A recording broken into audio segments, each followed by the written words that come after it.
kita menyusun program di Gatsu sejak awal memang berusaha untuk mendudukkan posisi seni mural itu sebagai seni publik. Kita melihat banyak gejala karya-karya seni mural yang hanya berupa ekspresi-ekspresi personal atau ekspresi-ekspresi individu dari para muralis. Dan kemudian kita mencoba ketika kita membuat program di Gatsu, kita berbasis ruang publik, kita membawa kembali esensi mural ini sebagai karya seni publik. Ada ide-ide dari publik atau dari otoritas kawasan setempat yang mungkin tidak diketahui atau tidak dirasakan oleh para muralis, sehingga kita menyusun program dengan pola bagaimana bahwa karya-karya itu nanti yang terwujud adalah karya-karya yang berangkat dari kolaborasi berbagai elemen di ruang publik itu.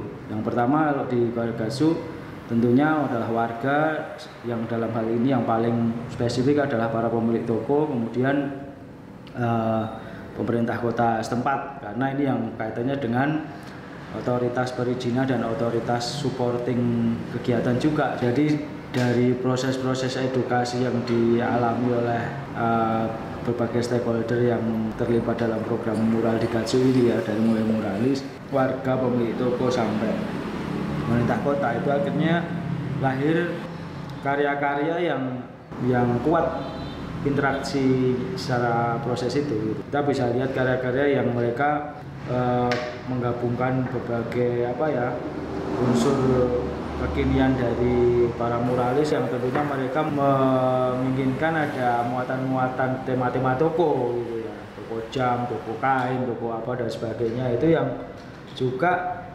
ada muatan-muatan yang diharapkan Pemkot, bagaimana ada cita-cita lokal Solo yang kuat, itu kan akhirnya lahir karya-karya yang ada unsur-unsur visual yang memuat muatan itu di Gatsu, yang itu bagi kita selaku programmer itu kita melihatnya itu cukup berhasil sebagai sebuah ini proses penciptaan seni publik itu tadi.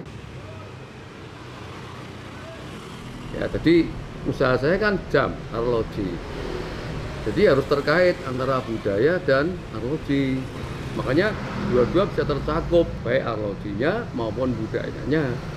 Penemu arloji pertama itu Peter Handlen yang Jerman. Masa pikir-pikir, ya dikombinasi aja. Ya, orangnya orang Jerman, tapi bajunya yang dipakai itu sesuai dengan adat lokal, ke daerah. Makanya itu Peter Handlen, tapi pakainya bukan jas, tapi pakai lurik. Jadi itu tercakup secara sempurna, baik untuk budaya maupun untuk kepentingan toko saya sendiri. Dan juga ada edukasinya itu, Mas, biar orang tahu arloji itu pertama yang menemukan tuh ini Peter Handlen. Banyak orang yang nggak tahu, dengan pengusaha jam saja nggak ngerti kok.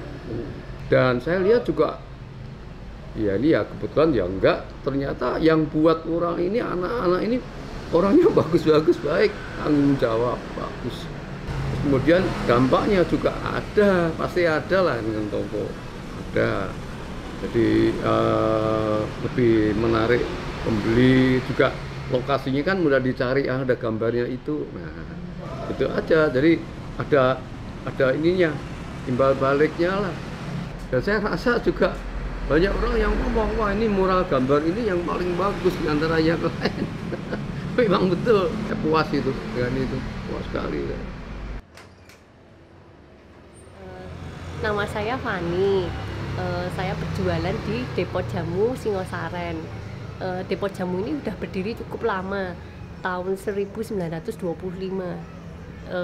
Sejak Sidong Muncul pertama berdiri, ini setahun kemudian Depot Jamu ini ada. Jadi udah dari kakek saya.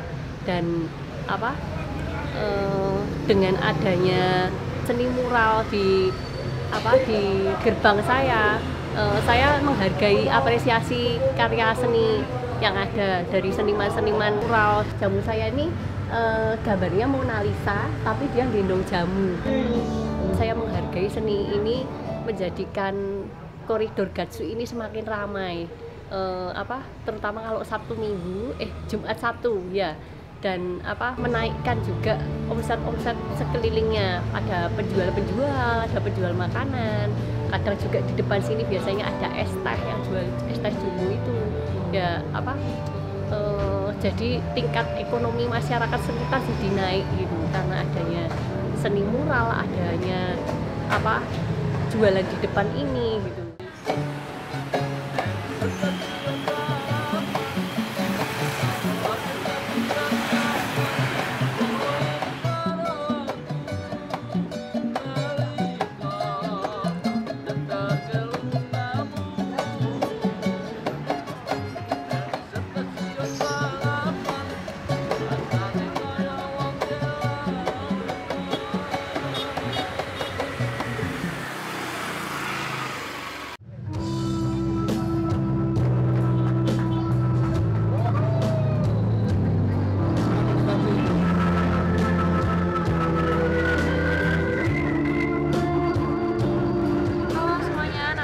Dari Jakarta, saya lagi ada di Jalan Gatot Subroto di Kota Surakarta.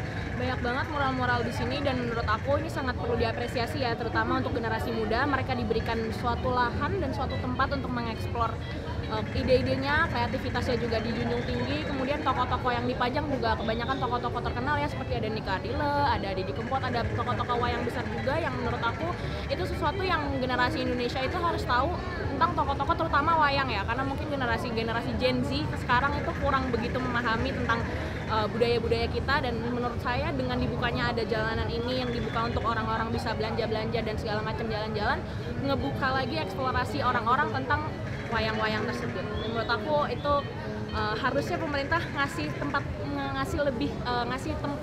ngasih ruang untuk mereka lebih bisa mengeksplorasi kreativitas mereka melalui gambar-gambar mural tersebut. Menurut aku orang Solo tuh orang-orangnya tuh kreatif, orang-orangnya juga bisa dilihat dari gambarnya itu halus dan mencerminkan pribadi orang-orang Solo yang orangnya tuh halus, santun dan rapi. Menurut aku sih gitu. Mungkin mural-mural ini hanya dilihat sebagai tambahan buat hiasan, tapi sekarang bisa dinikmati sebagai sebuah karya seni ketika warga pendatang yang datang ke Solo menikmati Jalan Gatot Subroto ini dimanjakan secara visual. Selain itu juga mereka bisa mendapatkan informasi tentang mungkin tokoh-tokoh yang mungkin anak-anak sekarang belum banyak tahu ya, dan mungkin cerita-cerita sastra yang awalnya lokal tapi digabungkan dengan isu-isu global. Itu bikin para pengunjung di sepanjang Jalan Gatot Subroto itu bagi saya jadi memberikan kesan yang lebih positif. Selain itu untuk yang pengunjung keluarga, karena saya juga seorang ibu ya, di sini kita nggak cuma dimanjakan tentang perekonomian jual beli ya, karena kita di sini kita lihat banyak orang berjualan barang-barang lawasan, tapi juga ada proses di mana anak-anak itu belajar tentang ruang publik yang ditata sedemikian rupa, ada sisi edukasinya dan dikemas dengan cara yang kekinian sehingga anak muda juga bisa ikut menikmati, nggak selalu ngomongin yang tradisi yang kesannya kuno, tapi juga bisa lebih membawa warna baru, kemasannya juga enak, apik, membuat semakin ramai ya. Sekarang Gatot Subroto makin ramai, nggak cuma orang lalu lalang naik motor, naik mobil, tapi mereka juga bisa menjadi pejalan kaki yang nyaman, ditata sedemikian rupa dengan lampu-lampu. Itu membuat kesan pengunjung jadi lebih nyaman. Sebenarnya publik pun kita ajak ke sini tuh, mereka itu berkarya sebenarnya. Salah satu yang paling bisa kita lihat itu sebenarnya dari mereka ke sini tuh hampir kebanyakan tuh membuat konten-konten.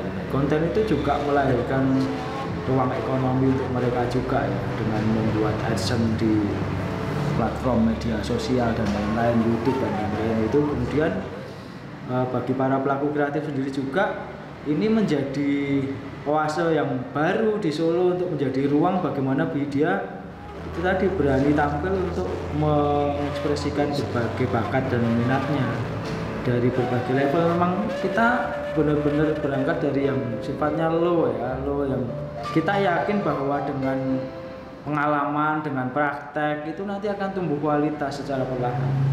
Dan bukan tidak mungkin nanti akan lahir berbagai kreator luar biasa dari sini. Itu pasti akan, kita yakin pasti akan melahirkan banyak kreator art market yang luar biasa dari sini, akan banyak melahirkan performers yang luar biasa dari sini, dari ruang ini gitu. Karena memang ruang ini memiliki energi untuk bagaimana publik itu bisa mengekspresikan berbagai kreativitasnya di sini.